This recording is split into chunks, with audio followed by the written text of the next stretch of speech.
Putusan nomor 17 dari PHP-BU garis datar 19 dari 2021 demi keadilan berdasarkan ketuhanan yang Maha Esa, Mahkamah Konstitusi Republik Indonesia yang mengadili pada tingkat pertama dan terakhir menjatuhkan putusan dalam perkara perselisihan hasil pemilihan Bupati dan Wakil Bupati Kabupaten Raja Ampat, Provinsi Papua Barat tahun 2020 yang diajukan oleh Papua Forest Watch yang dalam hal ini diwakili oleh Richard Charles Pawaru, memberi kuasa kepada Muhammad Ruliandi SHMH, selanjutnya disebut sebagai pemohon terhadap Komisi Pemilihan Umum Kabupaten Raja Ampat dan KPU Kabupaten Raja Ampat, maka disebut sebagai termohon, memberi kuasa kepada Hifjil Alim SHMH dan kawan-kawan, selanjutnya disebut sebagai termohon. Berkenaan dengan permohonan di atas, berikut ini: 1. Abdul Faris Umlati SE, 2. Ori Dekal I, Burdam SIP, MM Magister Ekonomi, memberi kuasa kepada Benediktus Jombang SHMH dan kawan, selanjutnya disebut sebagai pihak terkait.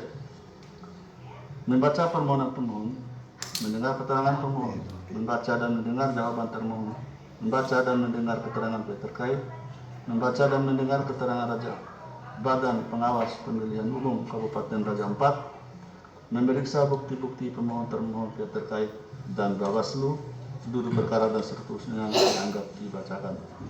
Pertimbangan hukum kewenangan mahkamah dalam eksepsi terhadap permohonan aku, termohon dan pihak terkait mengajukan eksepsi yang pada pokoknya mahkamah tidak berwenang mengadili permohonan aku karena dengan alasan bahwa kewenangan mahkamah hanya berkaitan dengan pembatalan penetapan hasil penghitungan perolehan suara, sedangkan hal lain atau selebihnya menjadi kewenangan lembaga lain.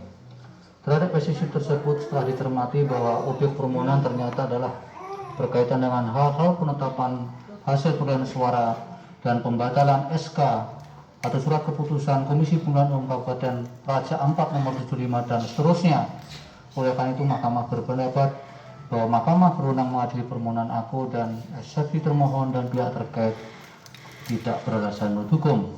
Hingga waktu pengajuan permohonan 3.3 dapat dibacakan langsung pada 3.4 menimbang bahwa permohonan pemohon diajukan di kepaniteraan mahkamah pada hari Kamis tanggal 17 Desember 2020 pukul 23.11 waktu Indonesia Barat berdasarkan akta pengajuan permohonan pemohon nomor 17/PAN dan seterusnya dapat dibacakan, sehingga permohonan pemohon diajukan masih dalam tenggang waktu pengajuan permohonan yang ditentukan peraturan perundang-undangan. Kedudukan hukum pemohon dalam eksepsi 3.5 dapat dibacakan langsung pada 3.7.3 bahwa berdasarkan ketentuan pasal 158 ayat 2 UU 2016 dan pasal 4 ayat 1 PMK 6 2020 yang dapat memberi kedudukan hukum untuk mengajukan permohonan di Mahkamah Konstitusi di samping pasangan calon sebagaimana yang diatur dalam pasal 157 ayat 4 UU 2016 juga adalah pemantau pemilihan yang mendapat akreditasi dari KPU. Oleh karena itu terhadap permohonan aku setelah mahkamah mencermati fakta-fakta hukum dalam persidangan sebagaimana tersebut di atas, mahkamah mempertimbangkan bahwa pemohon dalam perkaraku ternyata bukan merupakan pemantau pemilihan yang memenuhi persyaratan yang ditentukan oleh peraturan perundang-undangan yaitu pasal 123 ayat 3 huruf C UU 1 2015 dan pasal 4 ayat 2 huruf B PMK 6 2020. Oleh karenanya pemohon tidak memenuhi syarat formil untuk menjadi subjek hukum yang dapat memiliki kedudukan hukum untuk mengajukan permohonan dalam pemilihan Bupati dan Wakil Bupati Kabupaten Raja Ampat tahun 2020. Dengan demikian, menurut mahkamah, oleh karena pemohon tidak memenuhi salah satu syarat formil untuk memiliki kedudukan hukum dalam mengajukan permohonan perselisihan hasil pemilihan Gubernur Bupati dan Wali Kota tahun 2020 di Mahkamah Konstitusi, sehingga berkenaan dengan persyaratan pemilu selebihnya yaitu berkaitan dengan ketentuan pasal 158 dikasih tambah pasal ayat 2 U10 2016 terhadap pemohon tidak relevan lagi untuk dipertimbangkan lebih lanjut. Menimbang berdasarkan pertimbangan hukum tersebut di atas, pemohon tidak memiliki kedudukan hukum untuk mengajukan permohonan aku. Dengan demikian, SFI termohon dan FI pihak terkait mengenai kedudukan hukum pemohon adalah beralasan menurut hukum.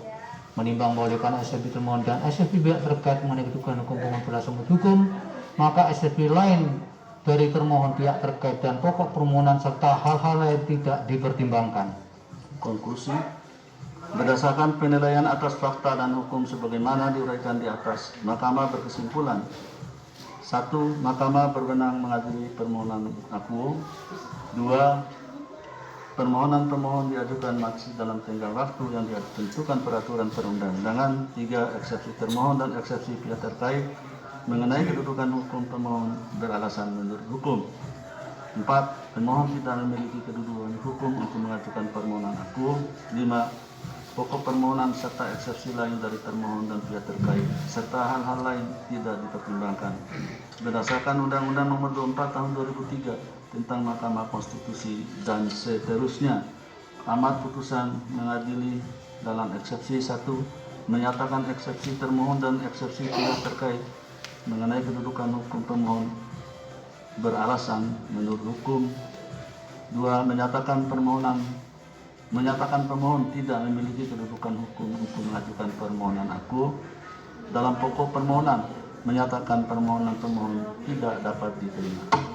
Demikian diputus dalam rapat permusyawaratan hakim oleh 9 hakim konstitusi pada hari Rabu tanggal 10 bulan Februari tahun 2021 dan diucapkan dalam sidang pleno Mahkamah Konstitusi terbuka untuk umum pada hari Rabu tanggal 17 bulan Februari tahun 2021 selesai diucapkan pada pukul 16.38 oleh 9 hakim konstitusi tersebut dengan dibantu oleh Indah Karmadania sebagai panitera pengganti dan dihadiri oleh pemohon atau kuasa hukumnya, termohon atau kuasa hukumnya, pihak terkait atau kuasa hukumnya, dan Badan Pengawas Pemilihan Umum Kabupaten Araga 4.